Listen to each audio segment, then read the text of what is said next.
5, we're talking now about the strategic implications of policy positions, moving from law more and diving more deeply into policy. Here's the description of this session. We're talking about the effects of drone warfare. Does the use of lethal drones advance the U.S. war against the violence of non-state actors? How does the use of lethal drones compare in effectiveness with other measures being used to counter violence by non-state actors? Are U.S. drone strikes actually inciting more anti-American sentiment through blowback and consequently unintentionally encouraging more recruits for Al-Qaeda and other non-state actors? How do other nations view U.S. policy on the use of lethal drones, and how does the UN view lethal drone use? Has U.S. drone policy hurt U.S. foreign policy in any way? And what are the effects on civilians in areas where lethal drones are being used? What are the effects on the drone operators? There are other things to dive into here on CIA control of the drones program, exactly what a war zone is, and the experience of the Muslim community. I'm going to first welcome up here, Susan Thistlethwaite. The Reverend Susan Brooks Thistlethwaite, PhD, is Professor of Theology at CTS. She was president of the Seminary from 1998 to 2008. Upon completing 2 5-year terms as president, she returned to full-time teaching on the seminary faculty. She has a PhD from Duke University, a Master's of Divinity, summa cum laude, from Duke Divinity School, and a BA from Smith College. An ordained minister of the United Church of Christ since 1974, she is the author or editor of numerous books and has been a translator for 2 different translations of the Bible. Thistlethwaite is currently working in a new area she calls public theology. She writes a weekly column for the Washington Post On Faith online section and is a frequent media commentator on religion and public events. Her new book, Dreaming of Eden, American Religion and Politics in a Wired World, was published in October 2010. Her previous works include something we took a look at a little bit this morning in our group, Interfaith, Just Peacemaking, Alternatives to War. I'm very pleased to have gotten even a little bit of a chance to work with her in this conference and really look forward to her presentation. So come on up.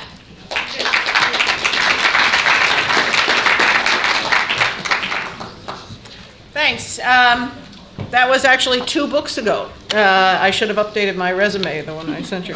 So I also have Occupy the Bible, What Jesus Really Said and Did About Money and Power, which is a church resource on economic meltdown. And my new book that is not yet in print is called Women's Bodies as Battlefields, Christian Theology and the Global War on Women.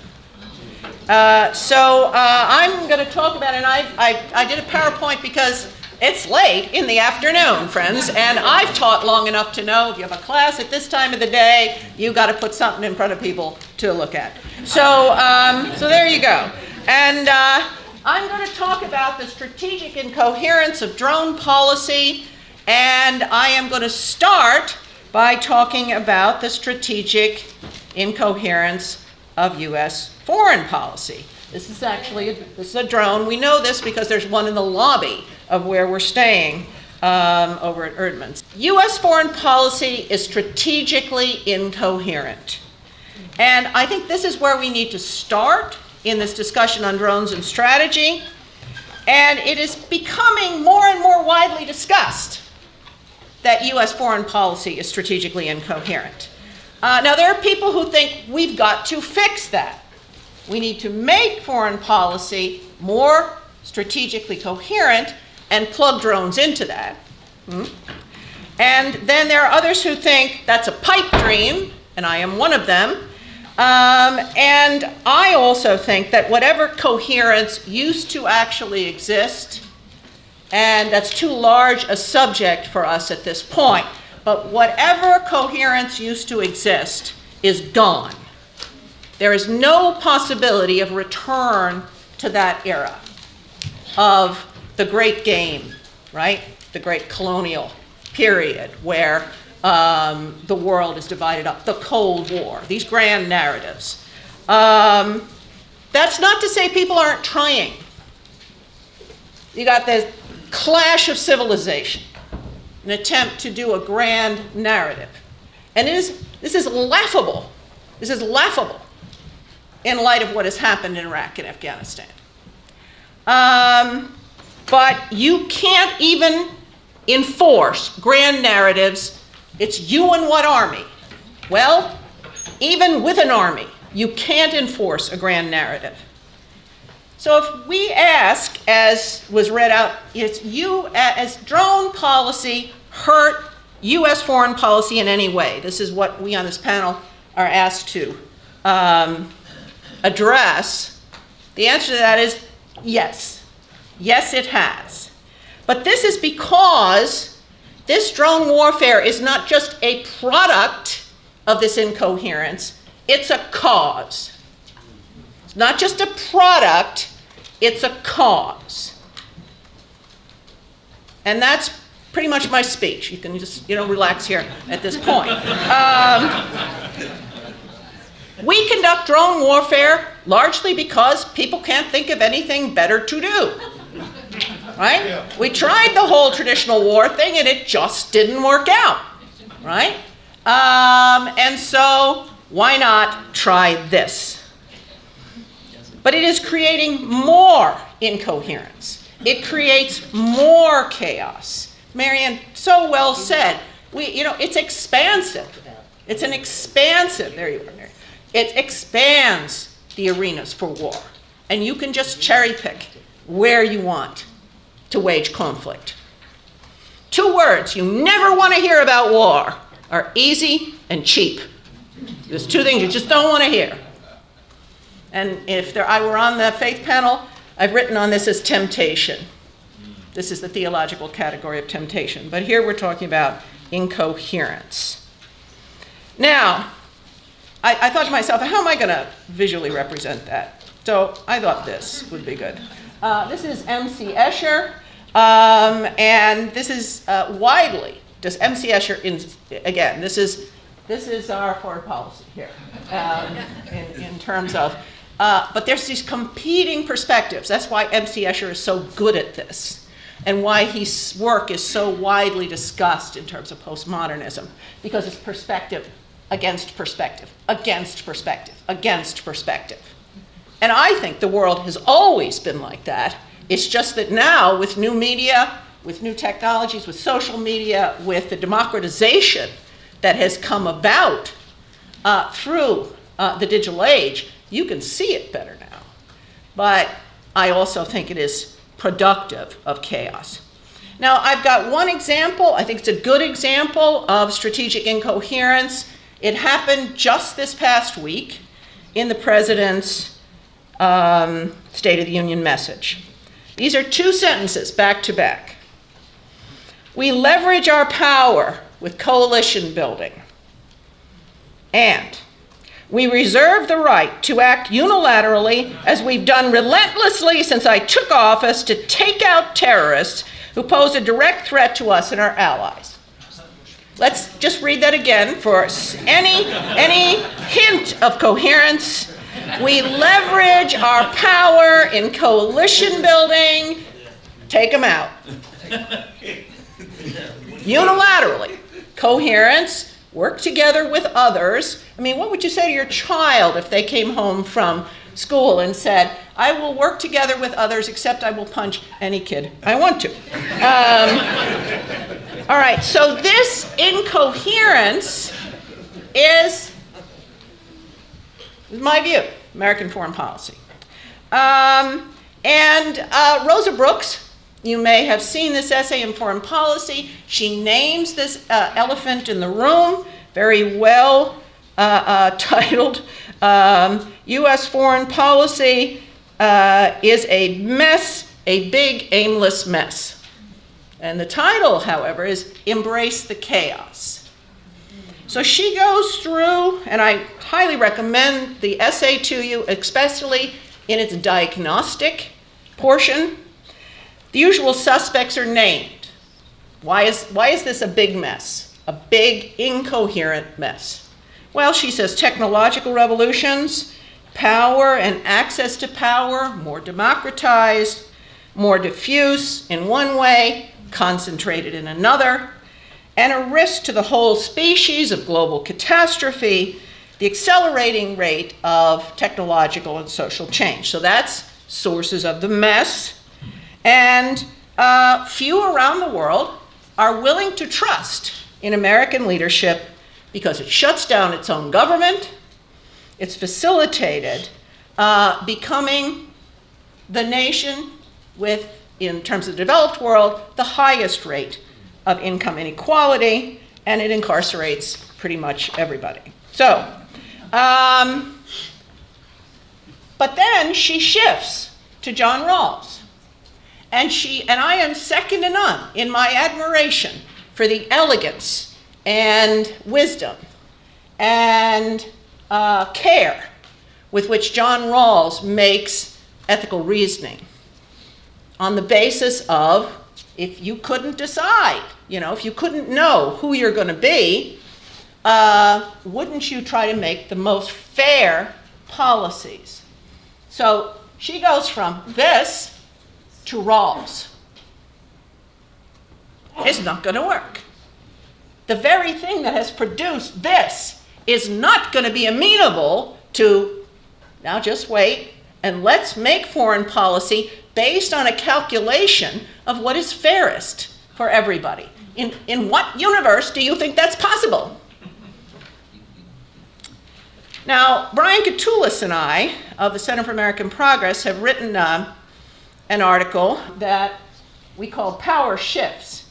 And we wrote it, it's a while ago, on WikiLeaks. But I think one of the issues we want to think about, and I think this is genuinely the elephant in the room, when we address policymakers, we need to be aware of the fact that drones are a means to power. And I think that it's been skirted about a little, but I think it's more important that we begin to say, these are people who are using drones for multiple reasons, but largely to maintain power, I would argue, incoherently in an old calculation of power, but because they can't think of anything better to do. So we say, what is power? Power is traditionally defined in foreign policy and global politics as the ability to get things done and achieve certain goals by applying resources. Okay, so that's an instrumentalist view of power. You apply power and you get people to do stuff that you want them to do. But we say this old definition obscures the multidirectional, multi-sourced, and overlapping forms of power operating in the world today. Now, President Obama and his advisors talk as if they know this. They do. In a 2009 speech, the United Nations General Assembly, President Obama said, "In an era where our destiny is shared, power is no longer a zero-sum game." In his Nobel Prize speech in the same year, he says the old architecture of war and peace is buckling, but in fact, actions speak louder than words, and the conduct of drone warfare in the Obama administration and its rationales, I think, are old architecture. They're just new toys, but it's old architecture. In that same speech, the president called for a move away from boundless global war on terror to a series of persistent, targeted efforts to dismantle specific networks of violent extremists that threatening America in partnership with other countries, leading to arrest and prosecution. It's very good. However, the presidential policy guidance document that has been named here, the summary is available, the rest of it is still classified. This is supposed to have provided assurance that this is what we would do now with what the president called the remotely piloted aircraft, commonly referred to as drones. 6 days after the speech, a U.S. drone strike in the tribal region of Pakistan apparently violated this policy. The secrecy about the drone program is another aspect of its incoherence. And I have just finished reading this book. I highly commend it to you. It is called The Lords of Secrecy, the National Security Elite, and America's Stealth Foreign Policy. You know, it's not enough, though some, to have the Pentagon rather than the CIA administer this program. So I am not to be heard as saying, if we remove the secrecy, then all will be well. But the secrecy is a big part of this strategic incoherence. Why, in fact, do we have the president talking about shared power? We have the president talking about working with others. We have the president talking about arrest. And then we have, in actual practice, people being killed in the old architecture 6 days later, apparently. Why is that? And in this, Scott Horton writes, I think the use of drones are very significant. It's redirecting our entire attitude towards waging war. We actually prefer covert war. We prefer covert war. The CIA gets to exercise that control by saying everything is a secret. It can't be discussed publicly. In my view, in his view, this is fundamentally undemocratic. It is incompatible with democracy.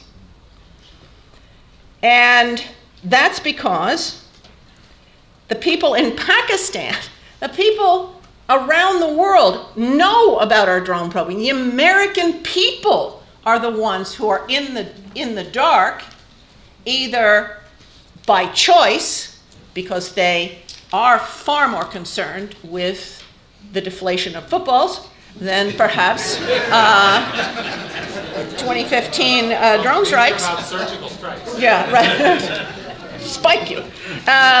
However, so it's like fiddling while Rome burns, but it is also an aspect of this emphasis on secrecy. So I personally think that the case against drones in relationship to American foreign policy is we have an administration or State Department conducting one foreign policy, and we have the CIA conducting a different and in many ways contradictory foreign policy. That's why you have more incoherence than a very messy and incoherent world. Yes, the old days of grand narratives and we're going to secure freedom around the world, yada, yada, yada. Yes, that's gone. But you don't have to be this incoherent. Right? There's a certain level of incoherence is going to happen, but you don't have to be. This is incoherence by design. This is incoherence by design. People say, yeah. Can I get an amen? I mean, can I get an amen? All right, thank you very much. All right, so, Amen. all right, thank you. Appreciate it. All right. This is a huge failure. This is a incoherence created through a drone program that is effectively driving our foreign policy in a war for the sake of war. It is also remarkably ineffective, dangerously destabilizing, and chaotic. It is illegal according to international law, which we have heard.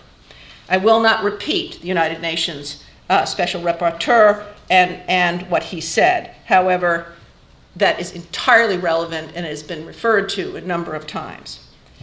The chaos is being recreated throughout the world. In terms of chaos, I think the Paris attacks, yes, there are a lot of factors going on here, but the increasing and now what looks like largely collapse of Yemen is crucial. In a document leaked by WikiLeaks in December of 2014, the CIA itself admits that the drone program is ineffective. The CIA itself admits it is critical of high-value targeting involving airstrikes and even special forces operations against insurgent leaders. The attacks can be effective, but also have extremely negative effects, including increasing violence and greater popular support for extremist groups. You can't draw a line between Yemen and Paris, you can't.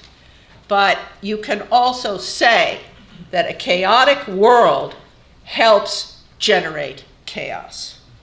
And drone strikes are central to this chaos.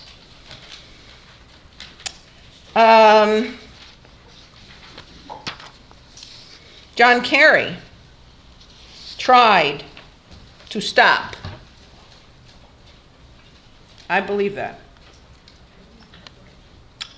I have a section which I'm leaving out on PTSD in drone operators, another aspect of that, but several of you have mentioned that. But the question would be for me, okay, what else can we do? And I'm leaning into the next panel a little bit, so I will not spend much time on it. However, another way to look at Yemen is it's an environmental catastrophe. It's an environmental catastrophe. And if we are to refocus away from incoherence and a parallel foreign policy to foreign policy that actually took the increasingly violent and destructive effects of global climate change and that as an incubator of worldwide violence, this is crucial. Fund women's groups. One of the characteristics of extremism today is that it weaponizes women's bodies. One of the things you can do, not to fund the global international women's organizations that do suck up so much money, but to be able to fund groups that are working. Women are the first responders, largely because so many of the men have been killed in Iraq. Not to look at women as victims, but also look at them as local actors. One of the things that I think is most crucial to do is just stop. There is a paradigm of just peace that's organized around the 10 practice norms. Susie Hayward alluded to that. So I want to end with this. In the summer of 2013, on an official visit to Islamabad, Secretary of State John Kerry told reporters the Obama administration has a very real timeline for ending the U.S. drone program in Pakistan, and we hope it's going to be very, very soon. Almost immediately, the State Department jumped in and clarified the Secretary's statement, explaining that in fact there was no timetable, and this is a quote, "In no way will we deprive ourselves of a tool to fight a threat if it arises." This is my interpretation, that John Kerry actually tried to stop the drone program. I have no evidence to this effect, but I believe that Kerry was signaling that he thought the drone program should stop. This is what the Just Peace paradigm calls independent initiatives to reduce threat. We could get a long way down the road if we said, we're just going to stop, because we would reduce threat around the world. And we would actually then bring coherence to stated goals of the administration and US practice. Because one of the most undermining things for the United States and its foreign policy today is nobody believes a word we say. Thank you.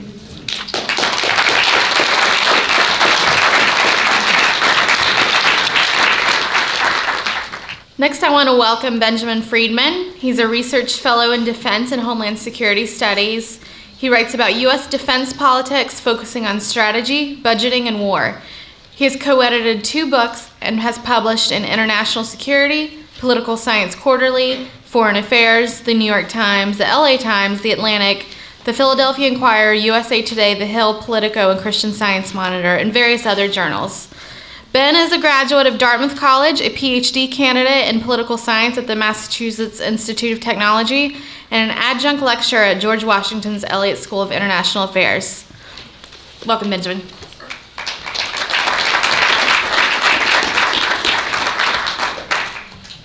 Here on this panel, we suffer probably an excess of coherence because my comments will bear some disconcerting level of similarity to the ones you just heard.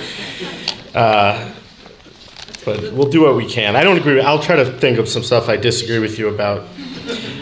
What I want to do is talk about drone strikes in the context of current U.S. military strategy, and I want to describe how drone strikes are the clearest manifestation of a unfortunate tendency, I think, which is caused by unbalanced U.S. power, and heightened lately by a series of factors I'll describe, to make war casually, even whimsically, and why this makes for bad and probably counterproductive counterterrorism policy and certainly bad results for U.S. foreign policy on the whole.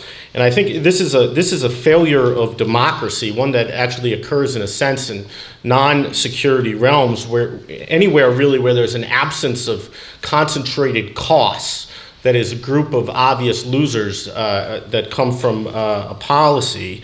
Here, the fact that drone wars seem cheap and its victims are mostly foreign, and that means there's not organization within the polity of dissent, and that prevents congressional debate and scrutiny of the exercise of executive powers. So that's the problem in some ways I'll be describing.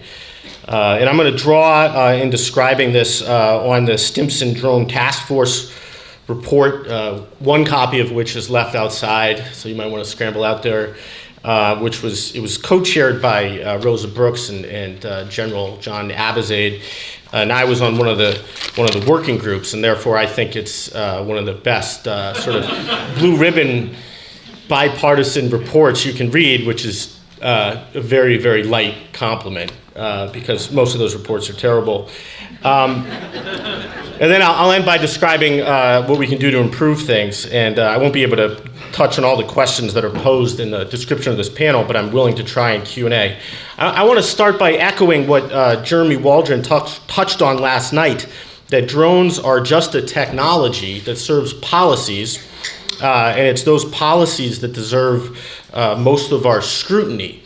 It is a little more complicated that, as I'll get to later, but let's first talk about those policies. Well, we can take a narrow approach. The Stimson report, for example, notes, as we also heard this morning, that the large majority of drone usage by the U.S. military does not involve armed strikes. It's mostly surveillance, and that the use of armed drones for strikes within the declared war zones of Iraq and Afghanistan is relatively uncontroversial. It's really the use of drones in the gray war zones, the gray areas of Yemen, Somalia, and Pakistan, where the controversy, I think, mostly arises.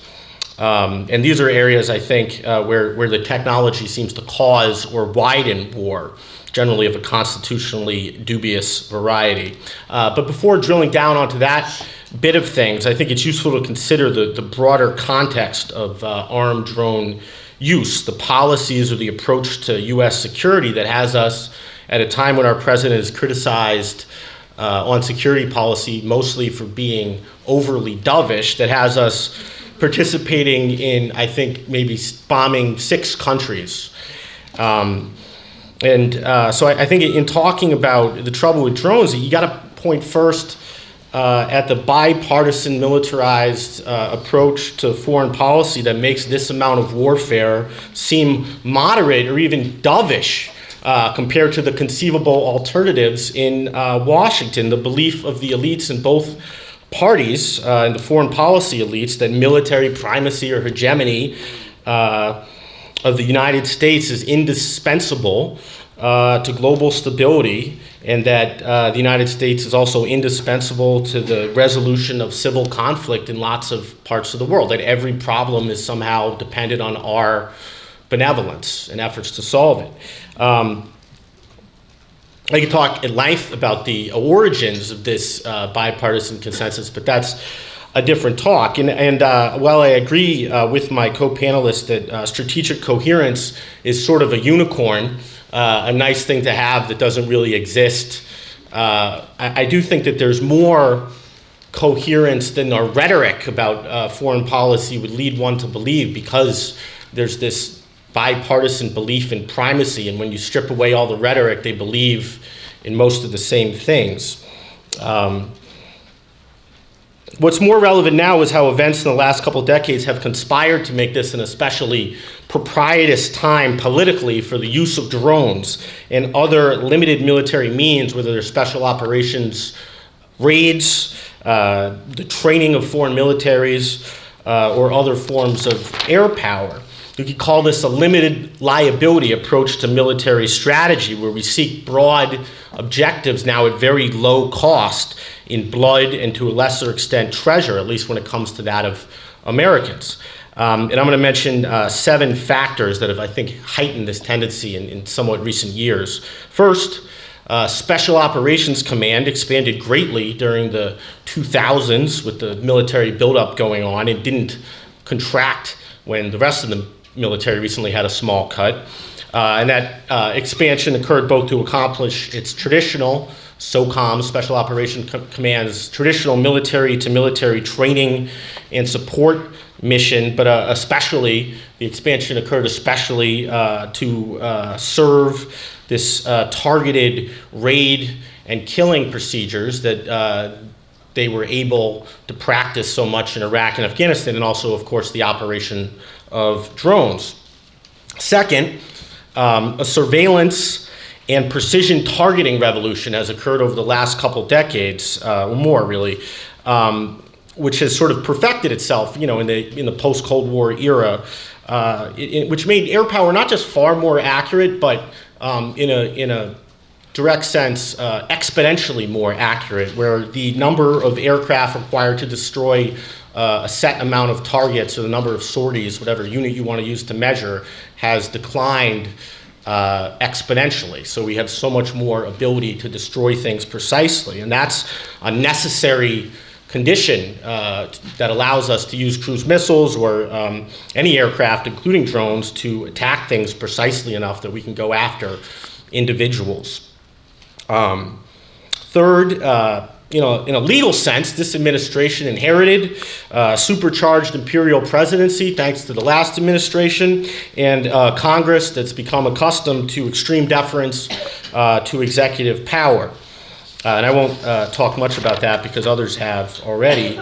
Fourth, of course, there's the advent of drone surveillance and strike technology that's been perfected primarily over Afghanistan and Pakistan, but also Yemen and Somalia, by both the CIA and Joint Special Operations Command, the operational arm of Special Operations Command. And fifth, there continue to be jihadist organizations mixed up in the insurgencies in a number of nations, and a widely held belief in our country, a belief I think is overwrought, that these groups are inherently a threat to us.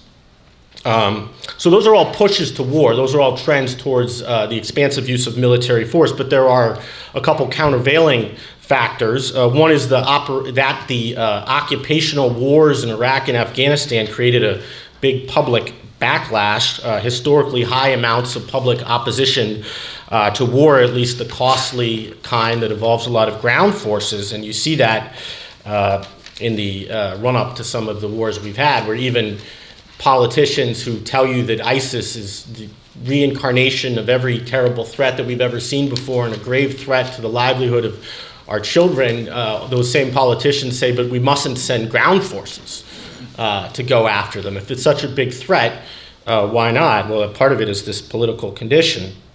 And I think this syndrome, this anti-war syndrome, which, by the way, I think is a good thing, tragically bought, but a good thing, I think it's likely to last for a variety of reasons. Another countervailing factor is the deficit.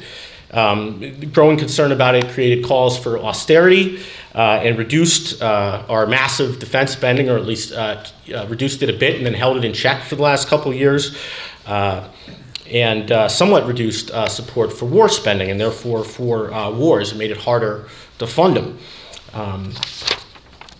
So to summarize these trends, these countervailing trends, on the one hand, we have a heightened desire and capacity to use force discreetly. Discreet here is a relative term. And on the other hand, weakened public support for broad or big wars. And that creates, I think, this sort of strategy we see today, which I don't think is a conscious choice of the Obama administration so much as an outgrowth of the conditions it faces, which is the use of military means utterly incommensurate to the ends they are said to serve. to proclaim that the discrete uses of U.S. military forces around the world will produce sort of grand or even revolutionary political results. And that's true of the Libya campaign, of the forces kept in Afghanistan, and the bombing, aid, and training mission we have in Syria, and also the special operations forces activities in various African countries, which are justified based on rather sweeping claims about the political changes this minor thing in the grand scheme of things can cause.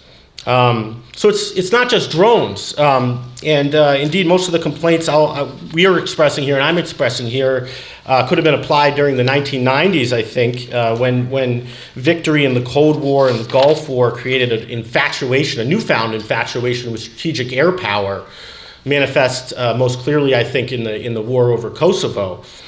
And in those bombing efforts or that infatuation with strategic air power, I think, is part of what political scientist Elliot Cohen calls the mystique of American air power, the idea that aircraft can allow us to win wars through technology at little risk to our troops, even our airmen, and that we can solve political problems through the application of technology. And that the mystique of American air power itself is sort of an outgrowth of what Russell Wegley, the historian, called the American way of war, where we tend to replace labor with capital or technology to maximize firepower. And Wegley says, well, this is a result of the condition of the United States over its history, which was that labor tended to be scarce, and we tended to have a lot of capital, which we could use, and technological prowess. So we had the luxury to do this, and I suppose that's right, but I think another cause of it, our tendency to approach war this way, is our power and our geography, which make us both uniquely safe from traditional foreign attack and also capable of exercising power all over the world, of using force all over the world. We're unique in our capability to pursue global military objectives, but our safety, born largely of geography, makes the stakes of those foreign conflicts esoteric. The justifications for war, even if you believe in them, are rather esoteric. They're not the opposing army is coming into the capital if we lose. And then because they're esoteric, they're unlikely to stir the populace to offering its life or even its support for great amounts of sacrifice. We only really fight wars of choice in the United States. So we're always looking for ways to limit the human and economic cost in order to sustain, at least the advocates of war are always looking to minimize the cost to sustain public support, or at least public acquiescence. And drones are arguably the perfect example of this tendency. They do, I think, accomplish something. I think they're quite good at surveillance and providing information for targeting and also for more general intelligence purposes. And though it's quite hard to judge their efficacy and their effect on terrorist capabilities, I think there is evidence that they're disruptive to the activities of the organization of people who are downrange, who are members of the organizations that are being targeted. But of course, drones don't fix the underlying causes of disorder in the places they're used, and indeed the same can be said for basically any other U.S. military tool, even ones of far greater cost. So some people look at drones and they'll ask, so what's the problem? Look, even if drones or special operations forces or military aid or something like that fails to achieve its aims, its grandiose aims, so they're cheap, right? They're sustainable in that they don't create destructive or prohibitive costs. So if the risks are low, the lack of reward is arguably inconsequential. So what's the problem? Well, I think one necessary point to make whenever somebody talks about sustainability is it's not the same thing as wisdom. And in life and politics, a lot of dumb acts are sustainable, at least for a while, especially if you're rich. And the United States is rich, so we can have a foreign policy that wastes, that does a lot of dumb things for a long time and get away with it, and we do. Economist Herb Stein gave us Stein's law, which says if something can't go on forever, it will stop. And I think it's obvious, right? But it's strangely obvious and insightful at the same time. The tricky part of public policy is less unsustainable policies, which tend to produce politics conducive to their end, than unsustainably dumb policies, because they bleed you a bit, but not enough to organize an opposition that stops things. And I think that's a real problem for our democracy. And the problem's especially acute when the costs are not so much low as hidden, which is probably the case with drone warfare. Because the costs are downrange in the form of dead people and who have families that can't vote because they're foreign, and the costs are also often uncertain, and they come in the form of things like hostility that are hard to price. The costs of drone warfare are arguably off the books, which means they're hard to see, but still present and still a liability. So what are these costs or risks? Well, first there's the moral costs of making war casually, without democratic debate and killing innocents in that circumstance. And because prior panels have focused on this, I won't, except I will say that it's too often the case that in these discussions, at least in Washington, morality is included in the discussion only as a means to an end. So we'll say, we shouldn't torture people or kill innocents while making war because there might be blowback, or because then the enemies might do the same thing to us. But of course, this group will understand that it's enough to call something immoral. That's a sufficient reason not to do it. You don't need to have another strategic conversation about what morality does for you. Second, drones are more expensive to taxpayers than they seem. The Stimson report goes into this.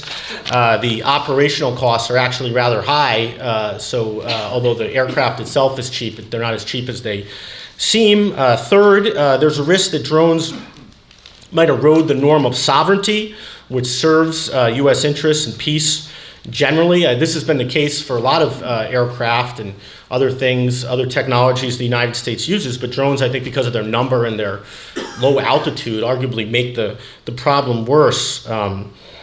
We could create bad precedents in this regard. And sovereignty is an important thing for peace. Historically, it's a peace program, and I think it's not the subject here, but it's been eroded lately by people who have well-meaning intent in terms of humanitarianism. They've eroded the norm of sovereignty, and I don't think we want to continue that.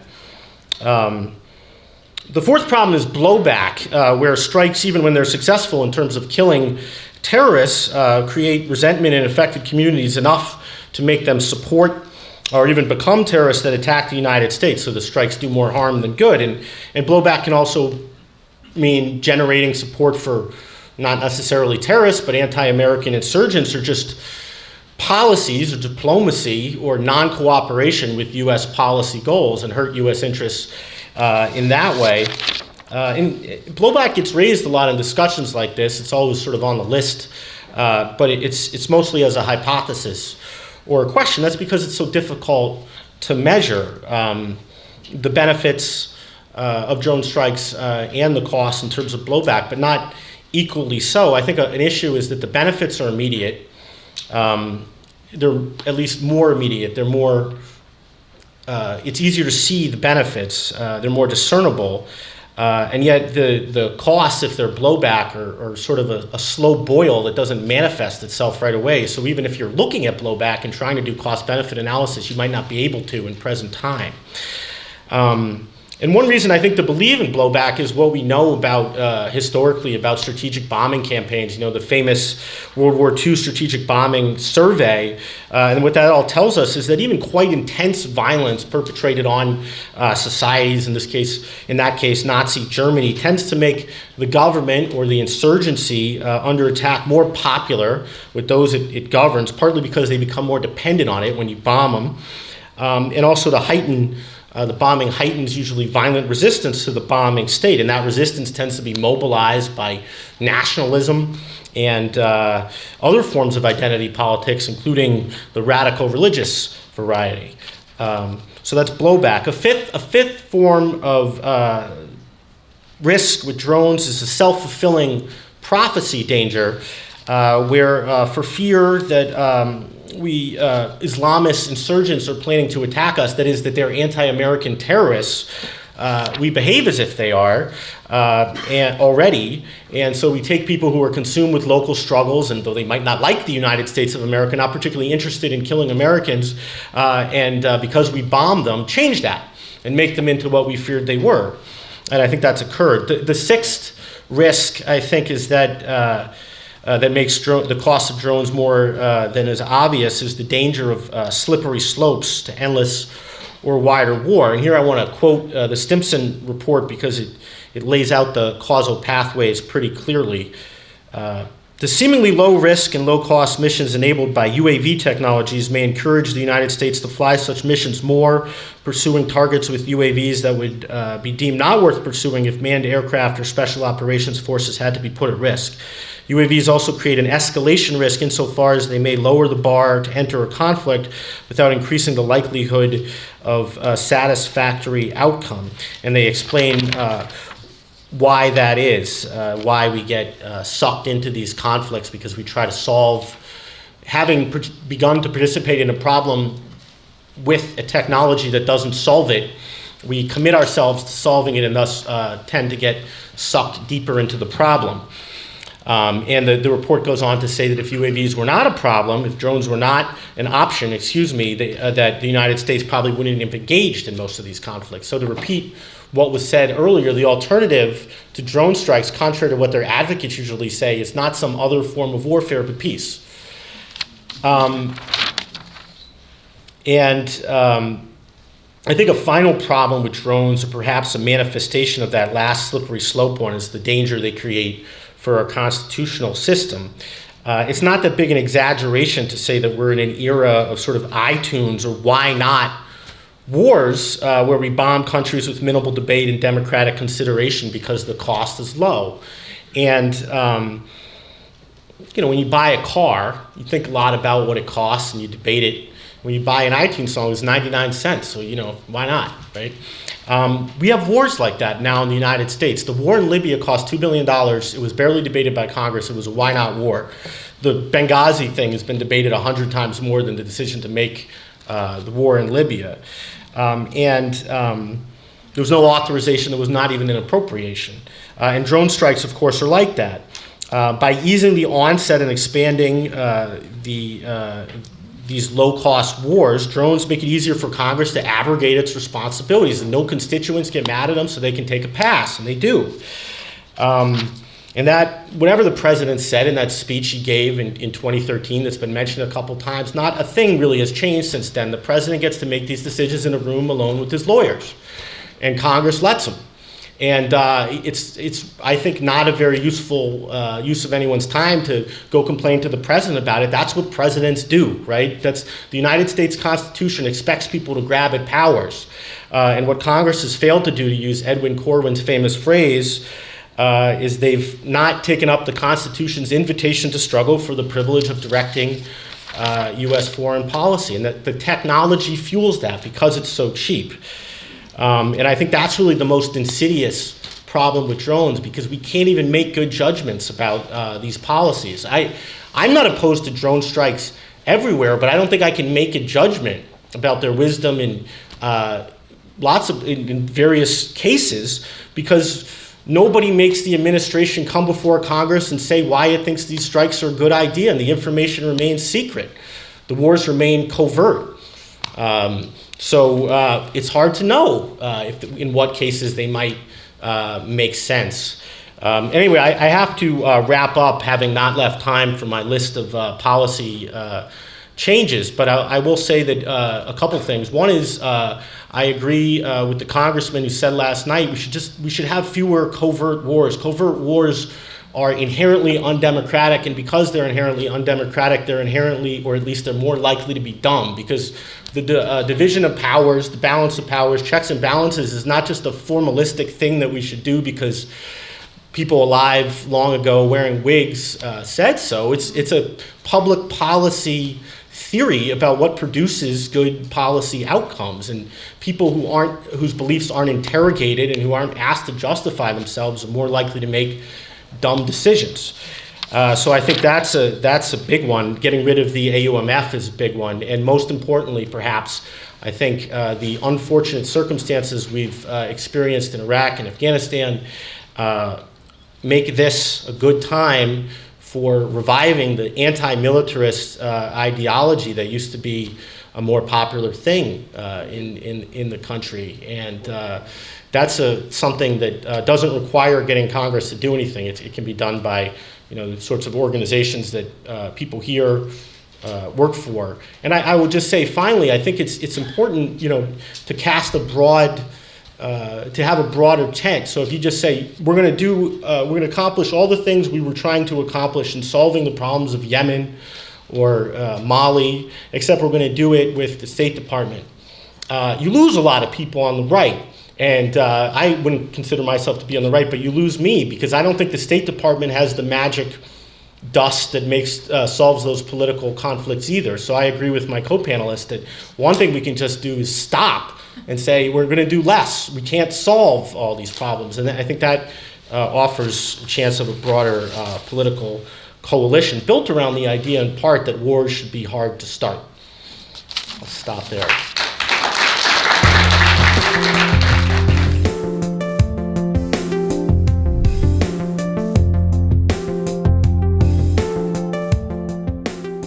You never go wrong with following the money. You never go wrong with following the money. So when you say cui bono, who benefits?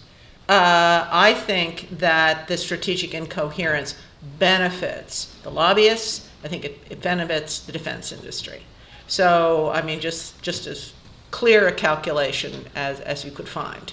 And I think it benefits, the secrecy itself benefits that, because we're told it's cheap, but we can't even get at that. So that's certainly it.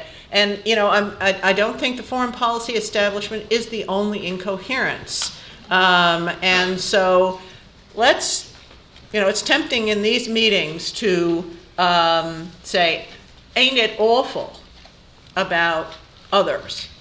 But I want to tell you, we have not been coherent in the peace movement. Not at all. And it benefits no one that we go like this. So whether or not, Congress is incoherent, the administration is incoherent, let's look at the ways in which we are incoherent. And I say this confessionally myself. And try to do better without suppressing. This is the trick. You can get to coherence by suppressing a whole lot of voices. And that's not the kind of coherence I'm talking about. I agree with that, but I also think, coherence is undemocratic. It's, the most coherent foreign policies are run by monarchies or dictatorships, right? So, it's the nature of democracy for things to be incoherent. If I think, unfortunately, to the extent there's coherence in U.S. foreign policy, as I described, it's around this sort of idea of primacy or liberal hegemony, which is bad. So, just coherence, there's bad coherence and good coherence. Who benefits from this? I think there's a degree of coherence around this primacy, this idea what about our alliances, right? Find somebody who wants to be elected to anything in Washington who says we could have a couple less alliances.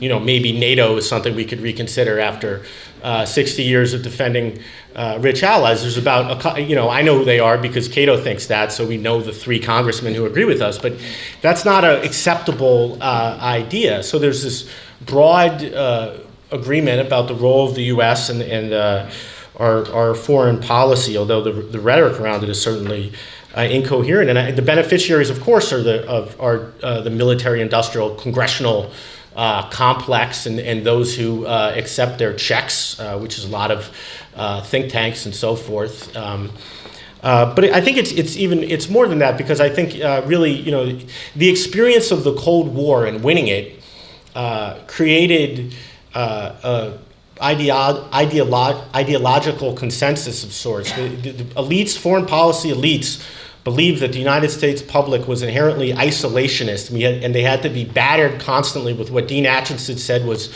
something clearer than truth to get them to believe in this mission around the world. And I think it's been sort of oversold.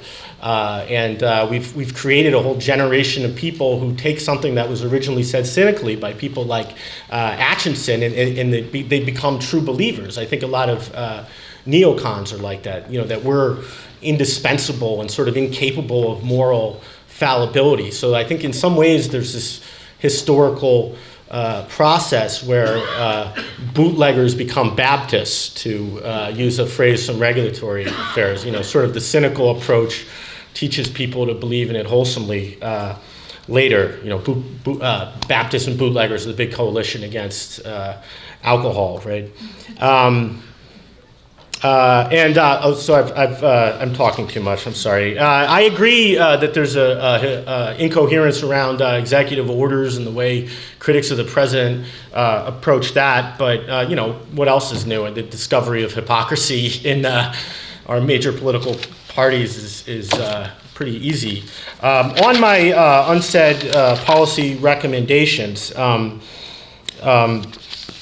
One, I think that I didn't get a chance to mention is that wars should be paid for up front, one way or the other. Now, this wouldn't make a big difference when it comes to drone warfare because it's just not expensive enough. But, the OCO, the Overseas Contingency Operation Funds, is just become it's not capped like the rest of our budget by the budget caps that we put in place to deal with the deficits, and the president can just more or less use it for whatever he wants. I mean, there's lines in the budget in the OCO bill about what it ought to be used for, but I don't think Congress is getting on the president too much if he misuses it. So it's become just a grab bag for executive privilege to have wars or drone strikes or special operations things around the world. And I think wars ought to be paid for, and there's ways you could say in the budgetary process it's out of order to introduce an appropriation that's not paid for by an offset or a tax.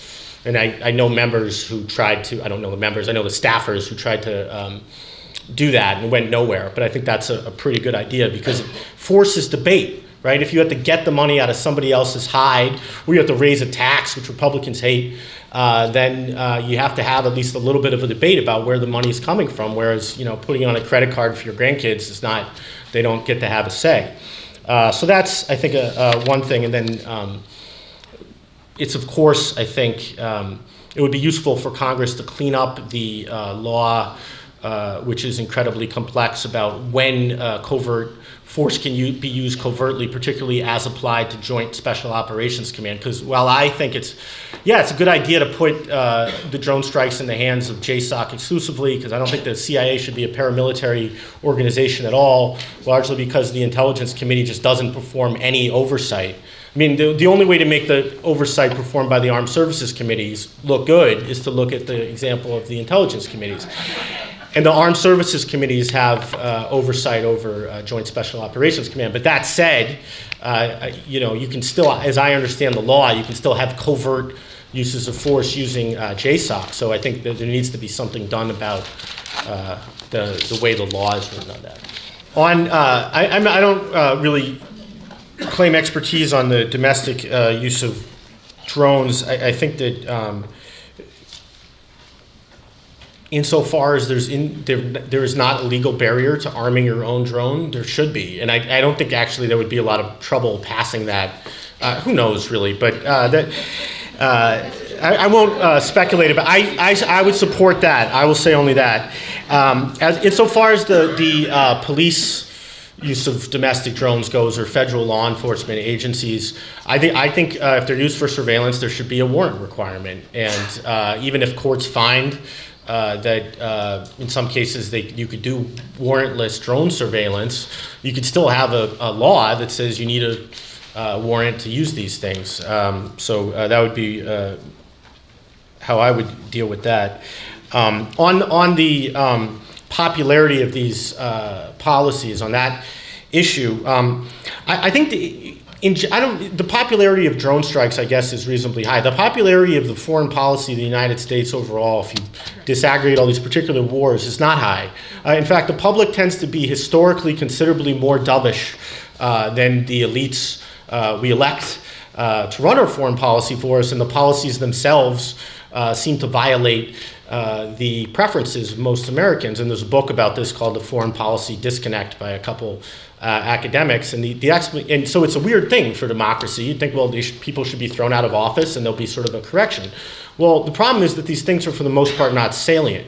So, and salience means, you might have a preference, but it's your 50th most important issue. So when you go to vote, it's not the thing you vote on. And unfortunately, for the reasons that I described in my talk, I don't think these things are very salient. I don't think Obama got elected because of his hawk. I think it probably helped him a little, but I don't think it mattered to him getting elected. And I don't think foreign policy tends to matter very much. And so we have this elite that has a bunch of beliefs and can run things because, the public lets them, because it's not salient. And if you have a big war that becomes very costly, that changes, as it did with the war in Iraq. But in general, that's the norm. And I think that it just I'll just say on the final thing on the audience questions, I've been surprised myself when I've been living in Washington at the extent to which congressional staff people and congressmen say that organized constituent campaigns really work.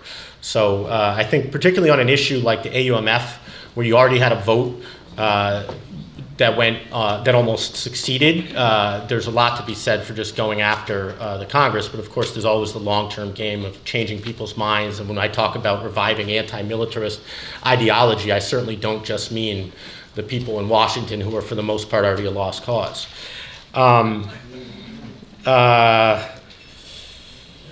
A draft, everything I said is consistent with the idea, and I believe that a draft would help create would help restrain these policies and make us have fewer wars. However, I am not in favor of a draft because I don't believe in dragging people off to do things they want to do if it's avoidable. And there's a bunch of other reasons I think a draft is not great public policy. So while I agree with the idea that it would produce some good things, I think the negatives outweigh that. And then finally, I think I'll leave alone mostly the question of being more positive or upbeat. I think that the question to get things, you have to find a way to motivate people. You have to find a way to overcome, in my analysis of how public opinion works, people are mostly not against this, they're apathetic about it. So the message question is sort of how to overcome apathy and make people believe that this matters to them. And there are circumstances like unpopular wars where any sort of anti-war message is likely to work a little better. And if you can attach it to things like that, it works a little better. So to me, that matters more whether it's than whether it's exactly positive or negative. How was that? I called up my grandson to wish him happy birthday last week. And I said, "What did you get, Rowan?" And he said, "Oh, Granny, I got a drone." And I went, and my son quickly came on the phone and said, "No, weaponized."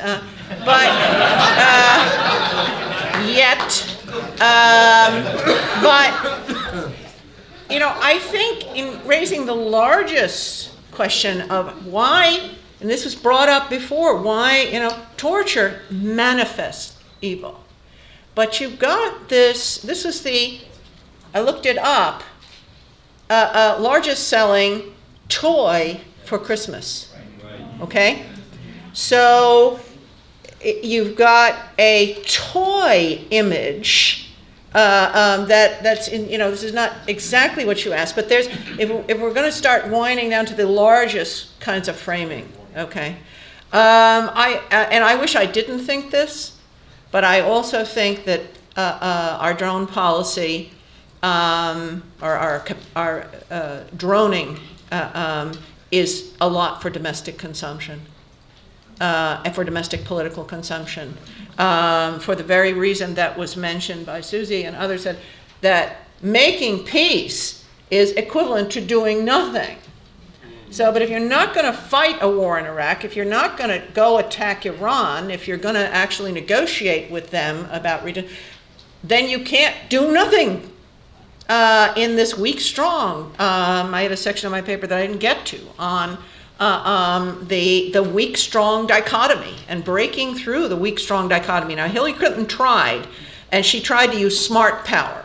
I mean, good luck with that, because that just really went nowhere. Weak strong is deeply embedded in not only our national consciousness, I think it's global, but I think that's important. So it's not just looking for coherence, it's looking for less hypocrisy, less secrecy, coherence, not coherence for coherence sake. And I don't know about you, but for me, one of my spiritual struggles in this movement of resisting war making is my temptation towards cynicism, that it's all hypocrisy.